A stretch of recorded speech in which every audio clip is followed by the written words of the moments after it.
बिस्मिल्लाहिर्रहमानिर्रहीम। National university of science and technology सिर्फ science और टेक्नोलॉजी की यूनिवर्सिटी ही नहीं है, बल्कि इसमें इंजीनियरिंग के अलावा और भी बहुत सारी फील्ड हैं। मिसाल के तौर पर इसमें social sciences, applied sciences, bio sciences, business के स्कूल, LLB, बहुत सारे डिपार्टमेंट्स और बहुत सारे सब्जेक्ट्स के कोर्सेज करवाए जाते हैं और बहुत सारे सब्जेक्ट्स के अंडर ग्रेजुएट प्रोग्राम ऑफर किए जाते हैं। तो हर फील्ड का उसके लिहाज से NET होता है। अगर वो इंजीनियरिंग की फील्ड है तो उसके सब्जेक्ट्स अलहदा होंगे NET में, और अगर वो कोई और फील्ड है तो उसमें और तरह के MCQs आएंगे। तो आज की इस वीडियो में बताऊंगा कि किन प्रोग्राम्स की डिग्री के लिए NET के अंदर कौन से सब्जेक्ट्स में से क्वेश्चंस आते हैं और उनकी क्या क्या मार्क्स डिस्ट्रीब्यूशन होती है और किस पोर्शन की कितनी वेटेज होती है। तो चलिए शुरू करते हैं आज की इस वीडियो को। जी, तो इस वक्त मैं मौजूद हूँ नेशनल यूनिवर्सिटी की वेबसाइट पर। तो चलें शुरू करते हैं सब्जेक्ट्स की डिटेल पे। तो सबसे पहले BS कंप्यूटर साइंस के टेस्ट के लिए जो सब्जेक्ट्स NET में आते हैं उनमें maths, physics, computer science, English और इंटेलिजेंस शामिल हैं। मैथमेटिक्स का पोर्शन जो है वो 40% होता है, फिजिक्स का 30% होता है, कंप्यूटर साइंस का 15% होता है, इंग्लिश का 10% और इंटेलिजेंस का 5% होता है। उसके बाद हम इंजीनियरिंग की जितनी भी फील्ड हैं, चाहे वो मैकेनिकल इंजीनियरिंग है, सिविल इंजीनियरिंग है, सॉफ्टवेयर इंजीनियरिंग है, या इसके अलावा जो भी इंजीनियरिंग की फील्ड है उसके टेस्ट के अंदर NET में जिन पोर्शन से टेस्ट आता है वो मैथ होती है, उसमें फिजिक्स होती है, केमिस्ट्री होती है, इंग्लिश होती है और इंटेलिजेंस होती है। वो भी इसी तरह 40% मैथ, 30% फिजिक्स, 15% केमिस्ट्री और 10% इंग्लिश और 5% इंटेलिजेंस उसमें शामिल होती है।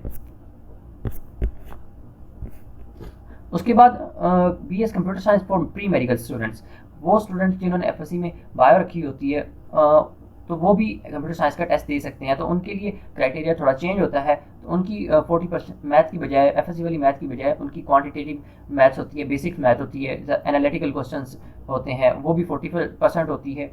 उसके बाद बाकी सारे सब्जेक्ट्स उनके सेम होते हैं, फिजिक्स, केमिस्ट्री, इंग्लिश और इंटेलिजेंस 30%, 50%, 15%, 10% एंड 5%। उसके बाद बिजनेस के डिपार्टमेंट्स आते हैं, business studies, BBA, public administration, BS maths communication, BS economics, BS psychology, BS accounting and finance, BS tourism and BS hospitality management. इनमें जो सब्जेक्ट्स आते हैं वो 3 सब्जेक्ट्स होते हैं। इंग्लिश होती है, क्वांटिटेटिव मैथ्स होती है, इंटेलिजेंस होती है।